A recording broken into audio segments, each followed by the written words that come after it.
আসসালামু আলাইকুম। শিক্ষা একাডেমিতে তোমাদের সবাইকে স্বাগতম।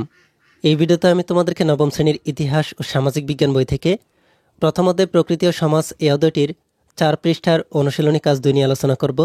আর এই অনুশীলনী কাজটিকে তোমরা কিভাবে সমাধান করবে আমি তোমাদেরকে তা দেখিয়ে দিব।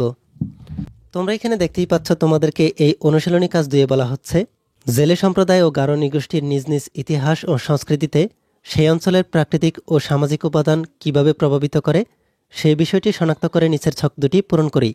তাহলে তোমরা দেখতেই পাচ্ছ, তোমাদেরকে এই অনুশীলনী কাজ 2 বলা হচ্ছে জেলে সম্প্রদায় ও গারো নৃগোষ্ঠীর নিজ নিজ ইতিহাস ও সংস্কৃতিতে সেই অঞ্চলের প্রাকৃতিক ও সামাজিক উপাদান কিভাবে প্রভাবিত করে সেই বিষয়টি শনাক্ত করে তোমাদেরকে নিচে 2টি ছক দেওয়া হয়েছে, এই ছক দুটিকে পূরণ করতে হবে। তোমরা পরবর্তী পৃষ্ঠায় দেখতে পাচ্ছ, তোমাদেরকে এই পরবর্তী পৃষ্ঠায় 2টি ছক দেওয়া হয়েছে। এই ছক দুটির প্রথম ছকটিতে বলা হচ্ছে জেলে সম্প্রদায়। জেলে সম্প্রদায়ে তোমাদেরকে প্রাকৃতিক উপাদান এবং সামাজিক উপাদানের ঐতিহাসিক প্রেক্ষাপট এবং সাংস্কৃতিক প্রেক্ষাপটগুলোকে লিখতে হবে। এরপরের ছকটিতে তোমাদেরকে গারো নৃগোষ্ঠী সম্পর্কে প্রাকৃতিক উপাদান এবং সামাজিক উপাদান দিয়ে ঐতিহাসিক প্রেক্ষাপট এবং সাংস্কৃতিক প্রেক্ষাপট দিয়ে এই ছকটিকেও পূরণ করতে হবে। তোমরা কিভাবে এই ছক দুটিকে পূরণ করতে পারো আমি তোমাদেরকে তা একটি নমুনা সমাধানের মাধ্যমে দেখিয়ে দিচ্ছি। তার আগে তোমরা যারা এখনও আমাদের চ্যানেলটিকে সাবস্ক্রাইব করোনি তারা এখনই আমাদের চ্যানেলটিকে সাবস্ক্রাইব করে রাখো, আর যারা সাবস্ক্রাইব করেছো তাদেরকে অসংখ্য ধন্যবাদ। তোমরা দেখতে পাচ্ছ আমি এখানে তোমাদের এই অনুশীলনী কাজ 2 এর সমাধানটিকে করে নিয়েছি। আমি এখানে তোমাদেরকে প্রথমে জেলে সম্প্রদায় সম্পর্কে এই ছকটিকে দেখিয়ে দিচ্ছি। জেলে সম্প্রদায়ের প্রাকৃতিক উপাদানের মধ্যে ঐতিহাসিক প্রেক্ষাপট হচ্ছে জেলে সম্প্রদায়ের প্রধান প্রাকৃতিক উপাদান সমুদ্র। সমুদ্রকে কেন্দ্র করেই তারা তাদের জীবন ও জীবিকা নির্বাহ করে থাকে। ঐতিহাসিকভাবে তারা সমুদ্র তীরে স্থায়ীভাবে লোকালয় গড়ে তোলে। এরপরে আমরা দেখিনি জেলে সম্প্রদায়ের প্রাকৃতিক উপাদানের সাংস্কৃতিক প্রেক্ষাপট। সাংস্কৃতিক প্রেক্ষাপটে সমুদ্র তীরে বসবাসকারী জেলেদের ভাষা, গান, উৎসব উদযাপন সমুদ্র তাৎপর্যপূর্ণ প্রভাব বিস্তার করে। মাছ ধরতে যাওয়ার সময় গান, বিভিন্ন উৎসব ছাড়াও প্রাকৃতিক দুর্যোগ থেকে রক্ষা পাওয়ার জন্য ধর্মীয় প্রার্থনা সহ তাদের সাংস্কৃতিক জীবনে সমুদ্রকে কেন্দ্র করেই প্রবাহমান। এরপরে আমরা দেখিনি জেলে সম্প্রদায়ের সামাজিক উপাদানে ঐতিহাসিক প্রেক্ষাপট। ঐতিহাসিক প্রেক্ষাপটে জেলেরা সমুদ্রের পাশে বসবাস করে, তারা সামুদ্রিক ঝড় মোকাবেলা করে বেঁচে থাকে।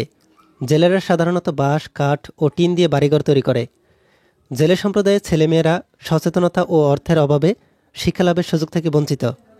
এরপরে আমরা দেখিনি জেলেদের সামাজিক উপাদানে সাংস্কৃতিক প্রেক্ষাপট। সাংস্কৃতিক প্রেক্ষাপটে সমুদ্র তীরবর্তী জেলে সম্প্রদায় মাছ ধরার সুবিধার্থে লুঙ্গি ও গেঞ্জির মতো আরামদায়ক পোশাক পরিধান করে থাকে। তাদের উৎসব ও গান সমুদ্রকে কেন্দ্র করেই গড়ে ওঠে।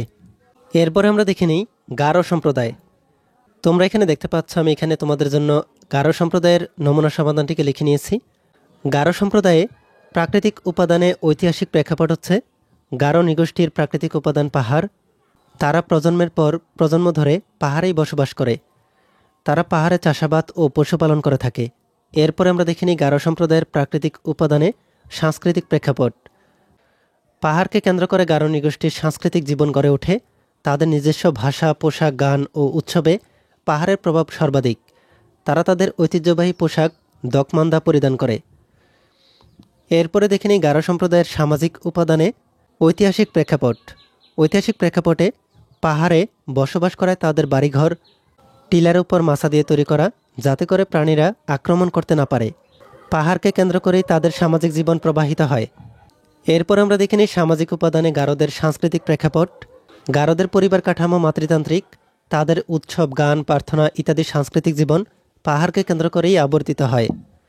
তাহলে তোমরা এখানে দেখতেই পাচ্ছ তোমরা কিভাবে এই 4 ও 5 পৃষ্ঠার কাজগুলোকে সমাধান করতে পারো। এই ভিডিওতে এই পর্যন্ত। পরবর্তী ভিডিওতে আমি তোমাদেরকে এদের পরবর্তী কাজগুলোকে তোমরা কিভাবে সমাধান করবে আমি তোমাদেরকে তা দেখিয়ে দিব। এই ভিডিওটি তোমাদের কাছে ভালো লাগলে ভিডিওতে কমেন্ট করে জানাতে পারো। আর পরবর্তী সকল ভিডিওগুলো পাওয়ার জন্য আমাদের এই চ্যানেলটিকে এখনই সাবস্ক্রাইব করে রাখো।